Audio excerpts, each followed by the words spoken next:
അപ്പം സിനിമയായിട്ട് തന്നെ കാണുക. അത് എപ്പോഴും നമ്മൾ ആഗ്രഹിക്കുന്നത് അങ്ങനെയാണ്.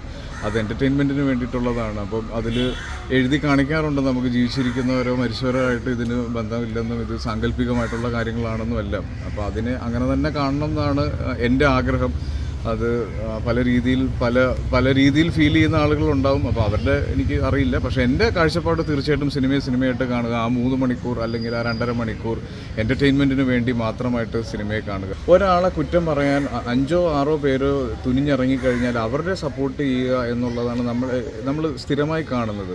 അത് സോഷ്യൽ മീഡിയയുടെ ഒരു ട്രെൻഡാണ്. ഞാൻ പറഞ്ഞില്ലേ, നമുക്ക് നേരിട്ട് അഭിപ്രായം പറയാൻ ധൈര്യമില്ലാത്ത ആളുകൾക്ക് എപ്പോഴും ചെയ്യുന്നത് ഒളിച്ചിരുന്ന് അഭിപ്രായങ്ങൾ പറയുക, ഒളിച്ചിരുന്ന് കല്ലെറിയുക എന്ന് പറയില്ല. അപ്പോൾ അതിൻ്റെ ഒരു വകഭേദമാണ് പല സമയത്തും നമ്മൾ സോഷ്യൽ മീഡിയയിൽ കാണുന്നത്. അപ്പോൾ ആളുകളോട് പറയാനുള്ളതും അതാണ്, നമുക്ക് ആവശ്യമില്ലാത്ത വ്യാഖ്യാനങ്ങളിലേക്ക് കൊണ്ടുപോകാതിരിക്കുക.